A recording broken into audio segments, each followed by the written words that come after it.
Actually, we'll be fine. Who's paying? Yeah. So we'll start off with number one. Is there a grip? And I'll kind of just go, first off, I'll kind of go over just the initial setup. Does anyone have any issues with getting the equations of motion for number one? No? Or is everyone able to obtain your equations of motion in terms of your spring constants and everything? So you'll have matrices. Your mass matrix is going to be, obviously, I initialize all of my mass systems.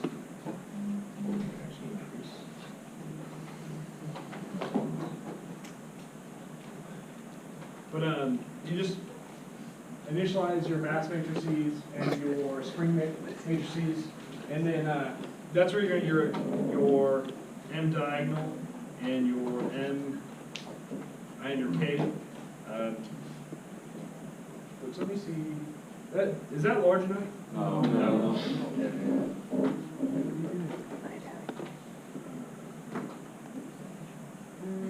Can you increase the font?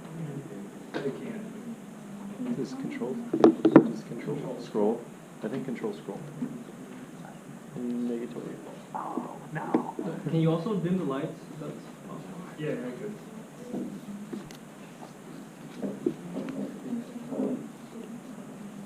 Is that good? Or a little bit more?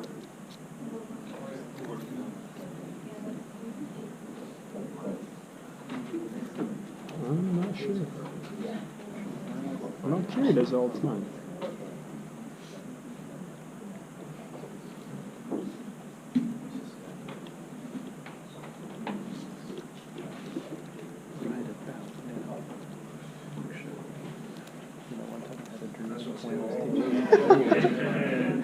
Wrong. Is that a little bit better? Yeah.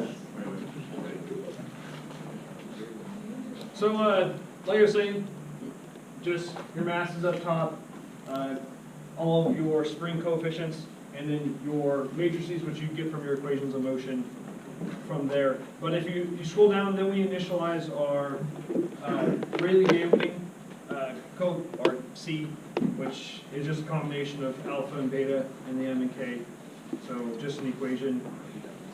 From there, the big thing, well, I guess I probably could have asked this before, but you're looking for your modal matrices and your natural frequencies, which all you have to use is I. For the n to the -1, you can also use inverse m times k. I don't think k over m gets you it. Does it? Does anyone know? Because k divided by m is going to be different than inverse m times k. But you can do k over m in MATLAB. We'll see here in a second. Then, if you actually highlight all this.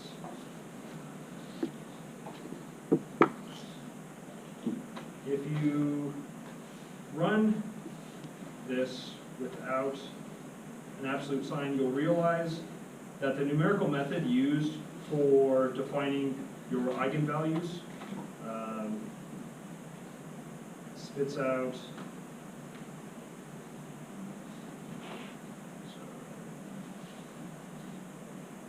out something that is negative, but it's, if you actually really look at it, it's actually 0.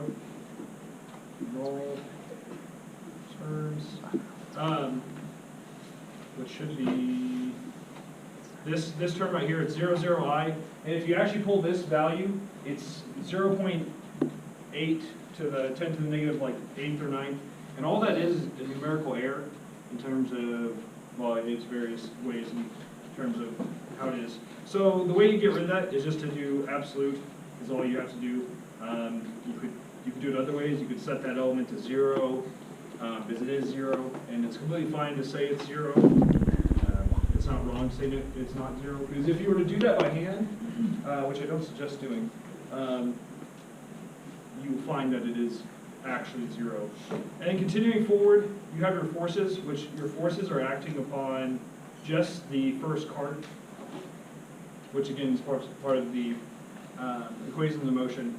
And then we define a time, and then I do MN, and I can show you a couple different ways. I'm going to show you different ways to use ODE 45. But now we get into defining our ODE 45. So if we look at this, you have, this is defining your equations of motion for your ODE 45. Using ODE 45 is relatively easy. It's more of defining the matrix for it. So if you have your matrices for each of these, you'll see that you end up getting something similar to this. That's kind of the final product, which is why I'm going to move these up a little bit. One of these up. Just to use a little bit down here is to show you kind of why that is. So, have most of you already seen this, or no, in terms of that form? And have any of you actually gotten there? Okay, I know a few of you have, but have any of you gotten to this point for number 1, being able to graph it? No, or a couple? So where that's coming from is, so you have your equations of motion. You can say, oh, that's not good. You can say you have, can you see that, or is the screen kind of in the way? If we turn it off for a second. Yeah, okay. We'll turn it off just for a second. If you say you have m z double dot plus c x dot plus, we'll use z. So it's z plus k, z equals some more simplistic, we'll say. Now, with this, z is going to be a vector of, z is a vector of your x1, x2, x3, x4, x5. Does that make sense? So these are all your positions of each of your cards for this case. So now if you were to take this and you want to put it into, for ODE 45, you're going to want to use first order differential equations. So you say, starting off with z1 is equal to z, z2 is equal to z dot, and then kind of continuing from there, you say z1 dot is equal to z dot, which that's going to be equal to z2, because we just defined z dot to z2. Then from there, you define z2 dot as z double dot, which is now going to be some form of this equation where you subtract these to that side, and then inverse m. And that's, so also to note is m, c, and k are also our matrices if you want to define them, or not until, we'll just leave them that way. Because tilde is your modal matrices. But they're your matrices. So anytime you do any kind of math, you have to use linear algebra for that sense. So now if we want to get, well, I guess we go here, is you get, if we want to put this equation in terms of itself, it's z double dot equals, you can subtract, well, we actually do it first. M inverse f of t is what you're going to have to multiply by to divide that across. You're subtracting k, or again, it's going to have to be m inverse, and it has to go first for z dot, or no, z, and then subtract m inverse c times z dot. And that's what leads you to the z2 dot that gives you what z double dot is. Z2 is z double dot. So it's going to be m inverse f of t minus m inverse k z1 minus m inverse k z2. Does that all make sense? Yes? No? So with that, now you have your two first order equations, z1 dot, z2 dot. Now what you can do now is, now we have z, but z dot, if you looked at what z dot would be, it's just going to be x1, x2, x3, x4, x5, dot, or actually these are double dots. No, yeah, they're dots. But we're going to look at a different z now, or in terms of that. We're going to look at a z, which is a matrix, or a vector of, or use a matrix, of z1 and z2, which, if you look at this, z1 is our original z, so we'll make a difference. We'll say this is z naught. So this is going to be z naught in terms, is a vector of x1, all the way to x5. Can you see on that side? Or is this blocking you? Which gives you x1 to x5, but now we're using a different z, which z1 is going to be x1 to x5, but z2 is z dot. So z2 is now going to be z, and it's going to be x1 to x5, and then it's going to be x1 dot to x5 dot. Does that make any sense? That's pretty small, I apologize.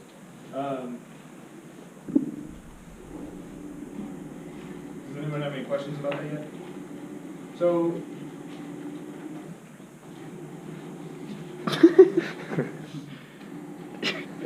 I'm not going to worry about it. So z, now, as you get to this form, you can now say, you now can put this in terms of z dot as this is our z. Now our z dot is this over here. So it's z2, z1, it's some form of that. So if you look at it, it's going to be 0, z2. Then it's going to be negative m inverse k, negative m inverse c times z, because that's z, or you could say times z1, z2 if you want.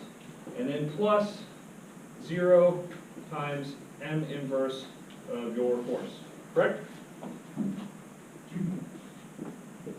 Does that make sense? In terms of those things, you can say this is going to be z1 dot, z2 dot. So all I did was put these equations over here that we just derived into linear algebra form. But what is z1 dot? If z1 is a vector of x1, x2 to x5, what is z1 dot?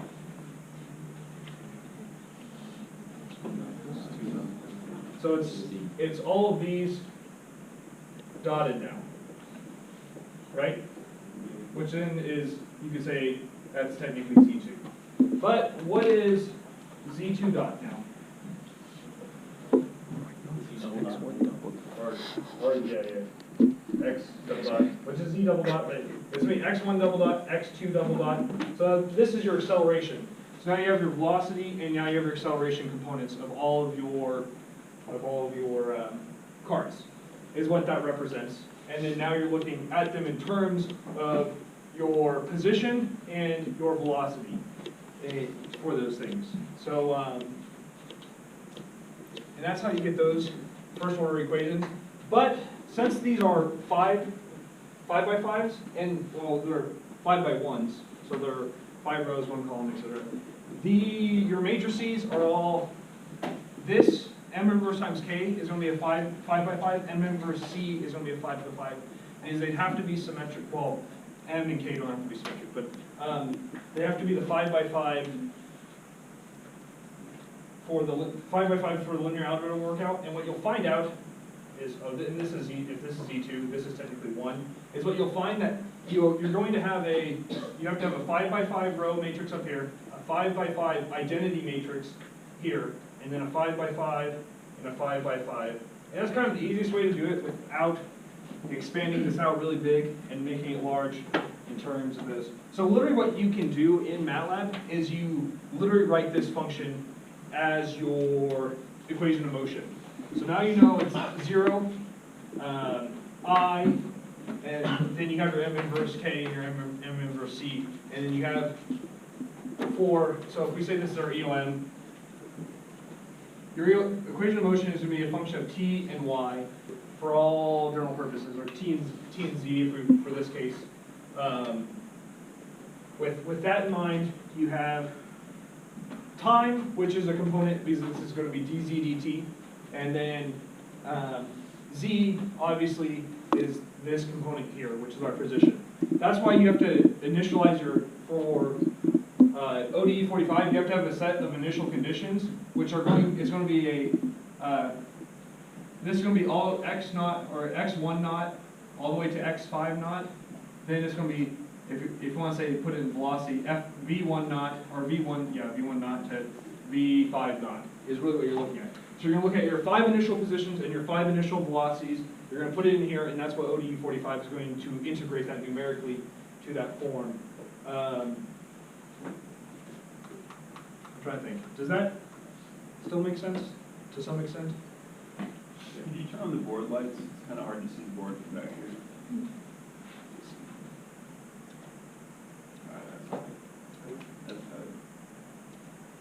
Oh, There we go. Thank you. also these are the ones. I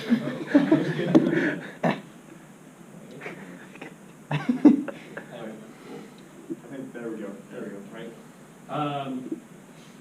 In terms of that, so that's kind of the breakdown of, if some of you have visited Nashir's office, he says, oh, well, just look at this, and this is kind of how you look at it. If you want to find that these are if you don't believe me that these are 5 zeros, 5 by 5 of identity vectors in all of these, feel free to, instead of saying this is z dot, say it's z, or say it's x1, x2, x3, x4, x5 dot, or double dot, and you could have fun trying that yourself. It's not fun. So try, I guess in some sense you'll have to kind of trust me that these are the 5 by 5s in themselves. Yes? Well, okay, so if we look over here, we have those 2 equations we derived here. And if I put these in the matrix form, I technically have, if I put, let's say z, or z dot is a function of z1, z2 dot, which then is equal to, so 0, because our state vector is going to be z1 and z2. But for this first equation, you say you could look at z1 and just go across this equation. Well, there is no z1, so you have 0. But there is a z2, so we have 1.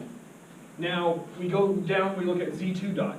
Z2 dot now is going to be M inverse, well, and so now we're only looking for stuff that's affected by z1 and z2. You look at z1's the first one here, so z1 is going to be M inverse k. So you have M inverse k, and then the next one's M inverse c, and then now you have your forced inputs, which is going to be 0, M inverse f, because it doesn't, it's an added term right here. And that's about to see. But how you extrapolate from this is, now you know this entire corner has to be zeros. And since we're talking about each of these being zeros for basically all of this, all your z1s would be zeros at that point in time, or in this initial equation, z1 dot. The derivative of z1 dot is z2 dot, which is all your velocities. That's why you end up getting a identity matrix over here, is because technically z1 is, or z1 dot is equal to z2. So you get this identity matrix that any point in time, z1 dot is your velocities. So they're always going to be equal to z2 because z2 is your velocities. Does that make a little bit more sense? Yeah. And then continuing on from there, you get that and that versus that. Whereas z1 dot obviously doesn't have any z1 because it's the derivative of z1 in that form. So in that, I could go back to kind of bringing these down and going over someone on.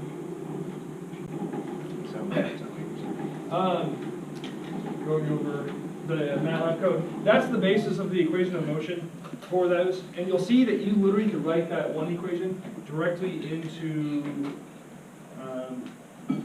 they're warming up, directly into MATLAB. And that's exactly how you'll do it.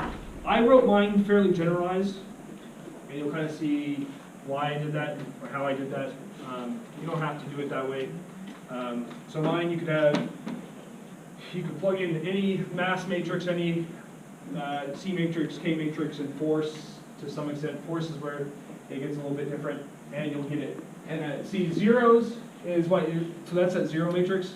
Zeros in MATLAB creates the n by n matrix of that form. For me, obviously, it's m.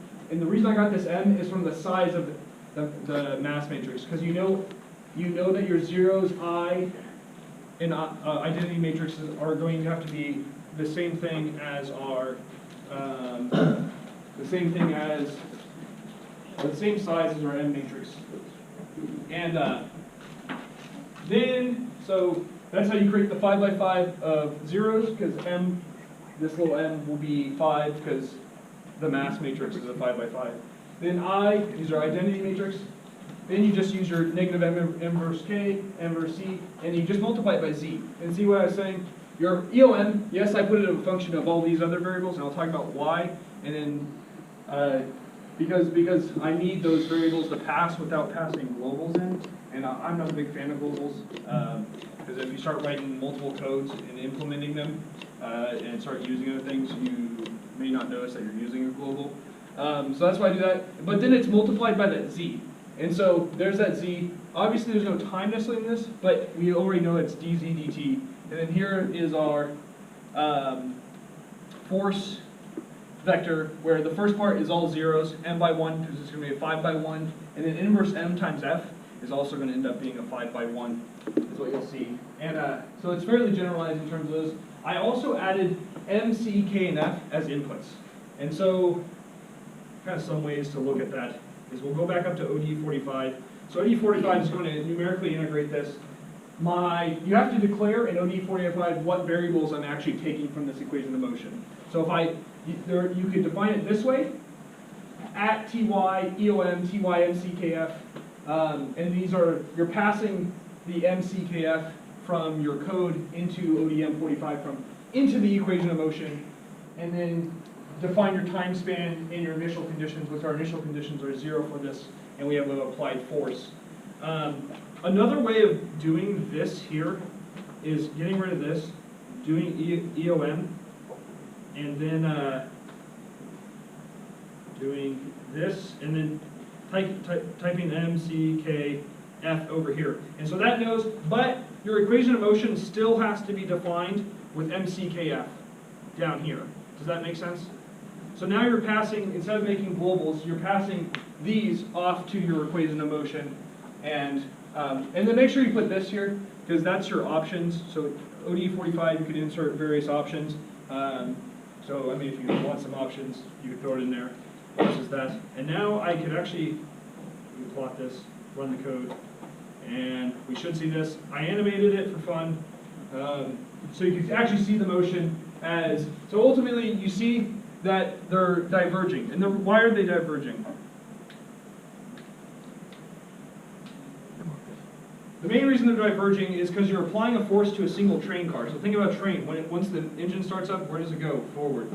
But what you're seeing is that each of these trains are now oscillating to some extent, and you can see this oscillation a little bit in the thing. So your response should look very similar to that.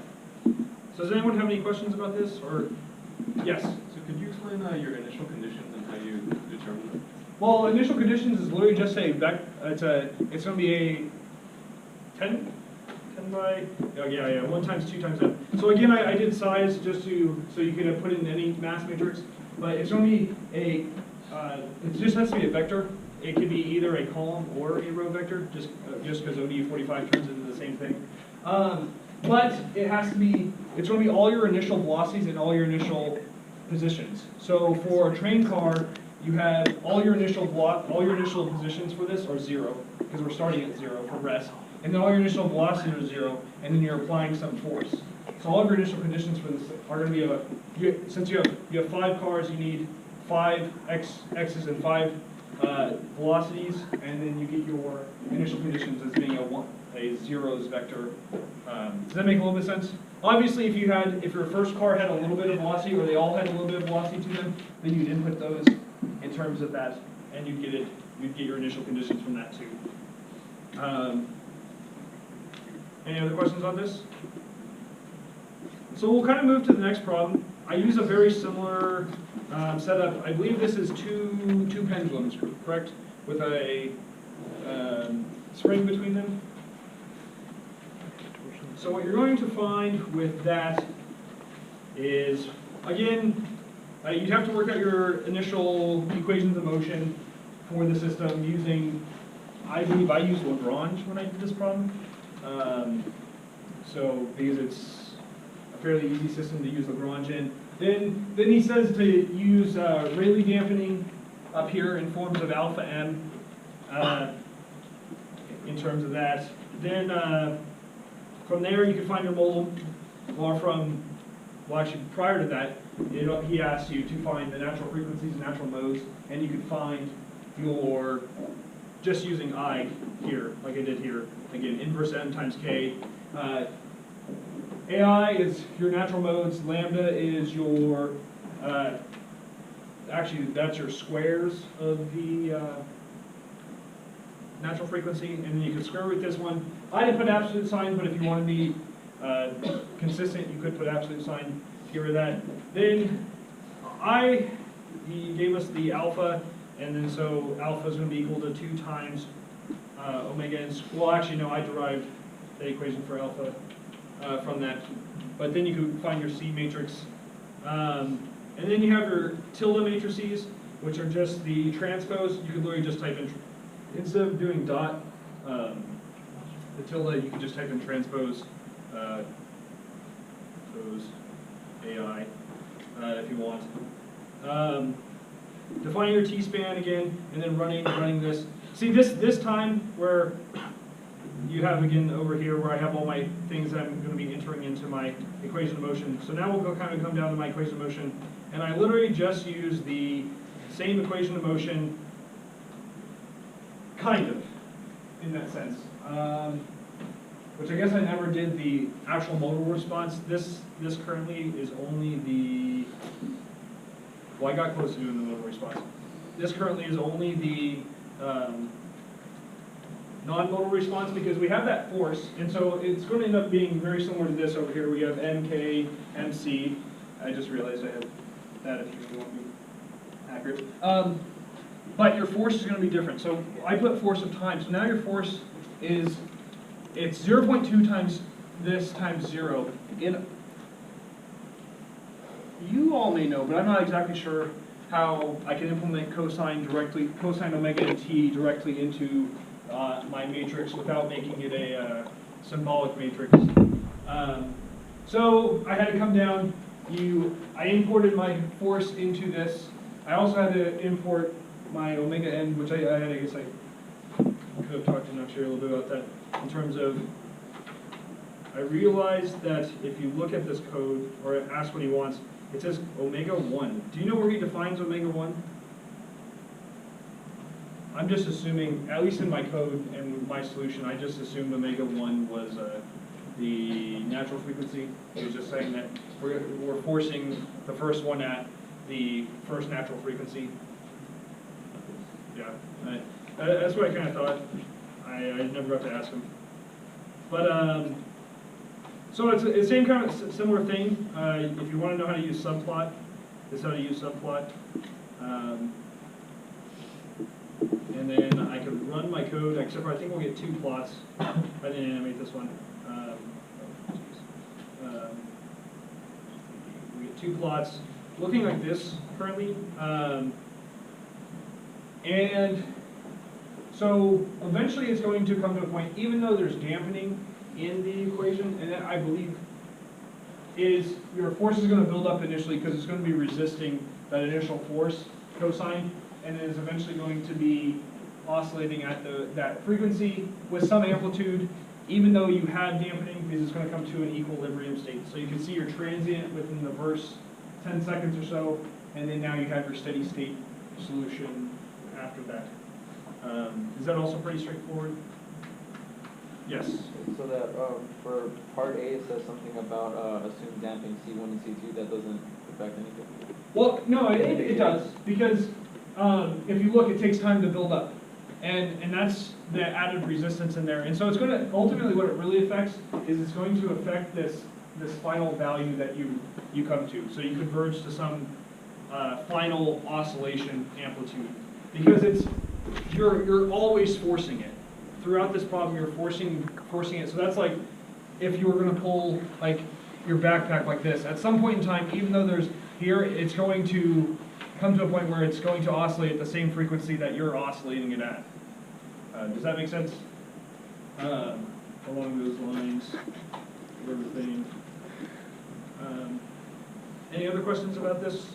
I can go in the modal. The modal is where I was going to have the kind of the most issue with, is because now for F tilde here, I can probably actually just pass it off if you copy this, copy, paste this, and then get rid of this here. No. Get rid of this, and get rid of that. And now you'll have this, except for, I can still keep it in the same format here, except for now I'm going to come up to my ODE, and I'm going to define these as my M tilde, C tilde, K tilde, and F tilde, still with the same omega n in my there, and we should be able to block this.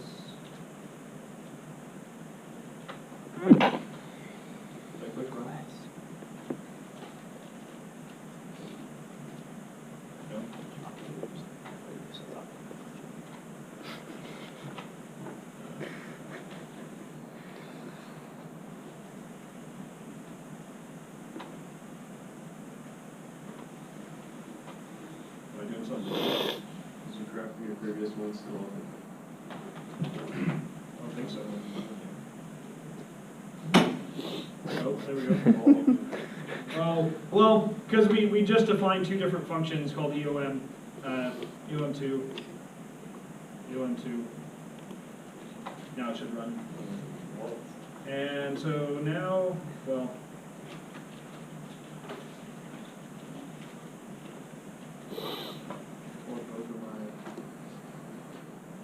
and now you're looking at your modal response, which I'm not too sure about that one, to be honest.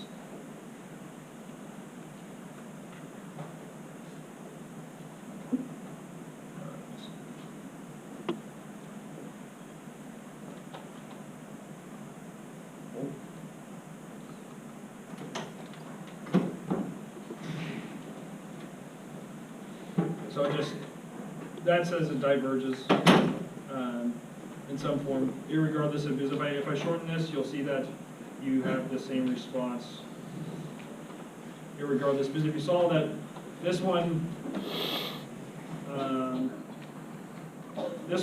is going out at this point in time.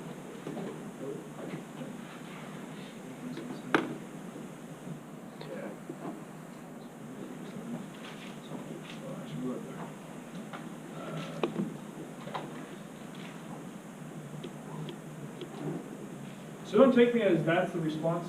I'm not completely sure. I hadn't finished working that one out, to be honest. I was writing this code right before I came here. So I didn't have time to check it with Dr. to see. But, I mean, I guess it should be. It's the same equation. We defined it was going to use M tilde, C tilde, K tilde, and then the F tilde. The only area where I would be a little cautious is in where I define the F tilde. And that's where I was kind of debating about earlier, is if defining that F tilde, is it's going to be M inverse cosine because you're gonna have some combination of that cosine. I guess actually what we could do, let's see, is define, and then actually instead of passing off f tilde, what we'll do is pass in f. We will change this and add an extra component AI, which was our mode, and then now we could actually do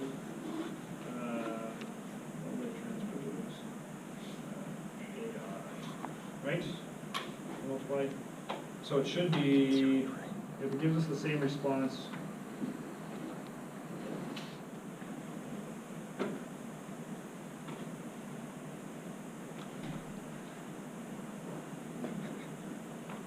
Now we're on. Oh. So now it's giving me an error. Not consistent. Because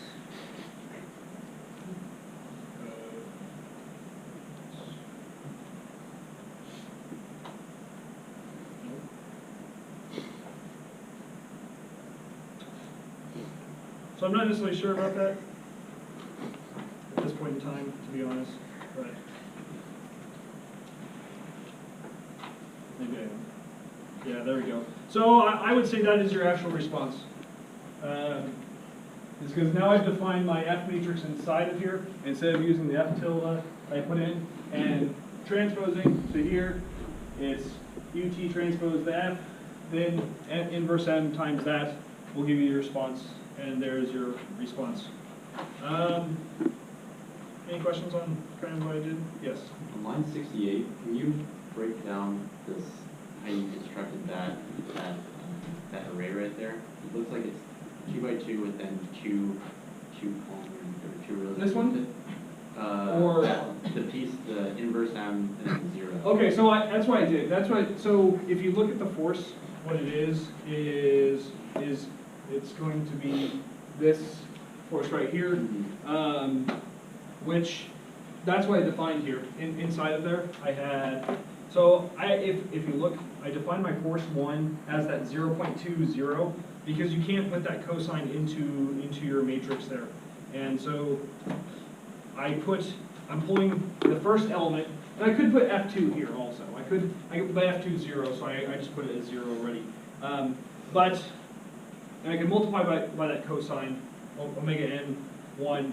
But see, when you multiply, but that cosine has to be inside of the matrix, because when you start doing the inverse, and if I were to put it outside the matrix, you would get a different response, and I could show you kind of that also. If I did this, and we should get a different response. We actually may get the same thing, to be honest. And for this one, you get the same thing, but I think below, if you were to do that, oh no, we got the same thing response there. So I had worked that out in terms of defining that. And that's why I defined it inside of there. We good to move on? So we're going to homework 4 from 5. Which do I have that? Yes.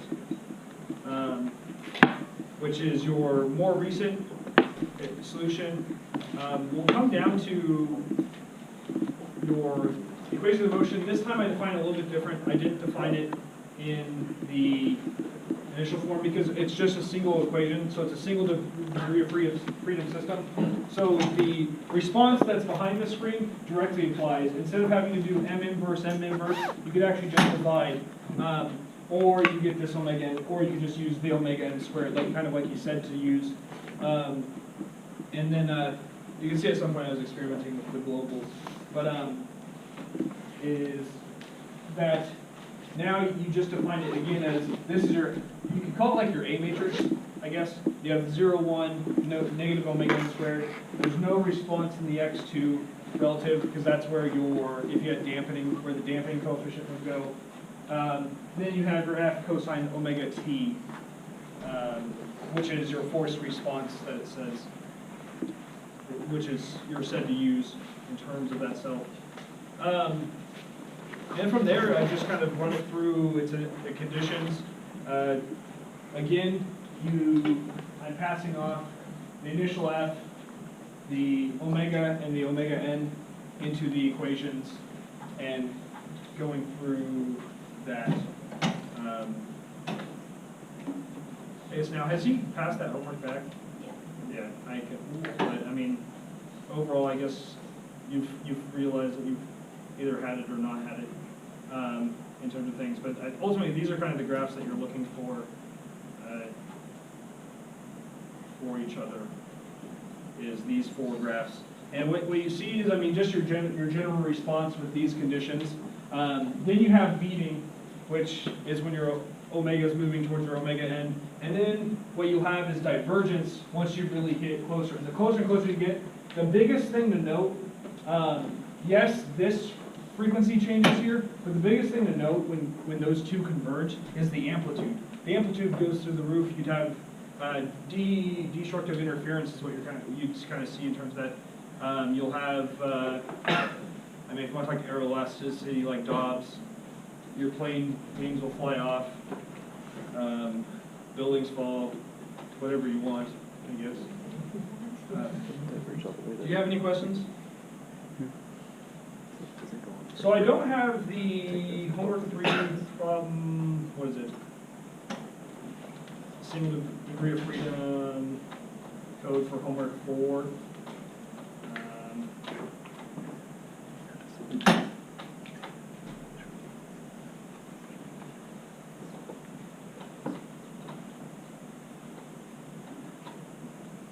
But that is going to be this one here.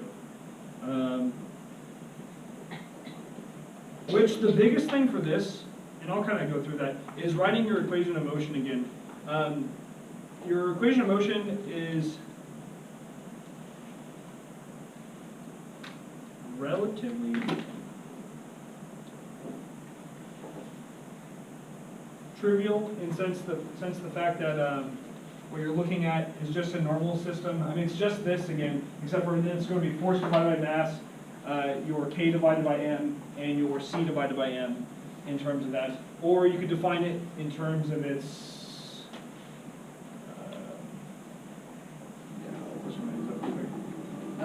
you can define it as part of itself as being because this one, you're given what? X double dot plus 2 zeta omega n x dot plus omega n squared x equals some force divided by mass or some forcing response divided by mass, right? Mm-hmm. So from there, again, you can say x1 equals x, x2 equals x dot, and then derive your matrices from there. So you're using the single degree of freedom system, which you can then come to that you get your x dot is equal to some matrices 0, 1, k divided by m, c divided by m, or actually these are going to be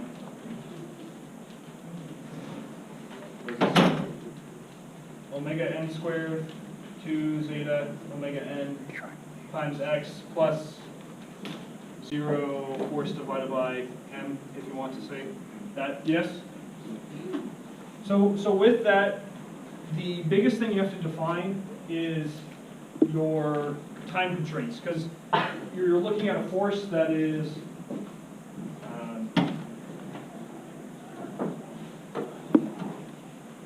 basically this. It's a square response, or a step response if you want to say, where you initially have force and then you have no force. And so when writing your equation, so you want to write function dx dt equals EOM, and then you're running at tx, and we'll call that good for there, is you'll have dx dt is equal to your 0, 1, and if you want to say, I guess these are negative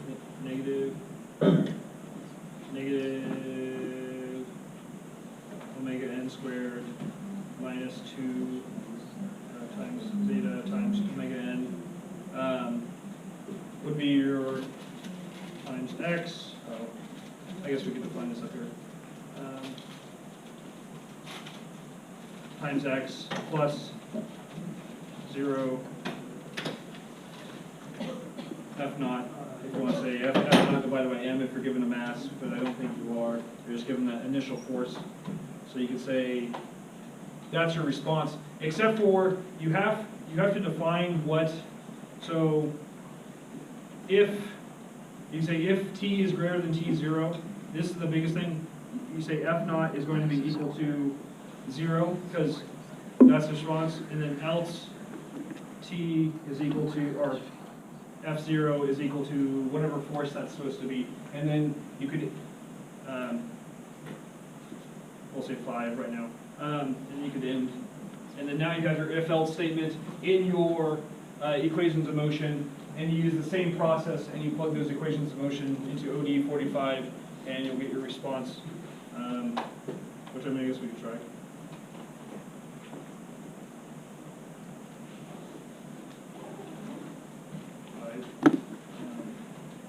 And t x equals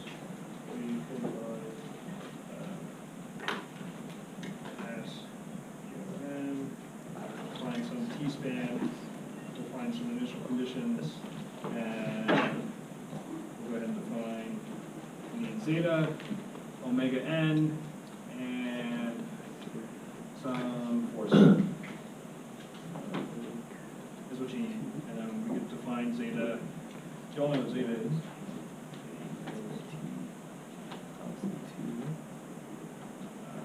T1. 0, 5. 5. 3 dot farm. Omega n is equal Spoiling. to 11. No spoiling. And force is equal to 7. 3 dot farm. Now,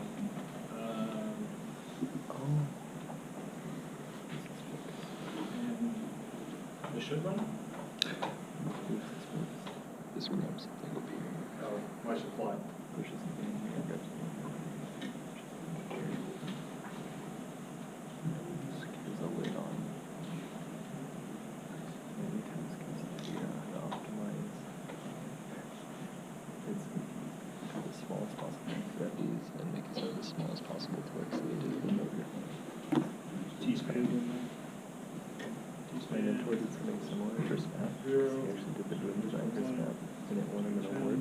So I'm assuming that I'm not going to be able to do it. It's like he won the mass awards. It's fine. Fire. Cool. Am I missing? Oh, I'm missing 2 of these. What? Yes. Why did you define f naught again, even though we already What's know up? the if density plugged into Oh, I guess, Yeah, that's yeah, cool. you So say, I guess he's just ignoring me. well, I guess we'll just define this as force in here. Define this as force, and you say F naught. okay. Watch this right. Yeah, that was just lunch. Lunch break. F. And then you can say.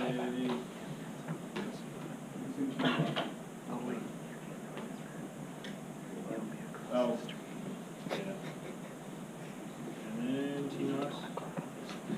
And T naught is how many seconds? It is 0. Good guess. nope.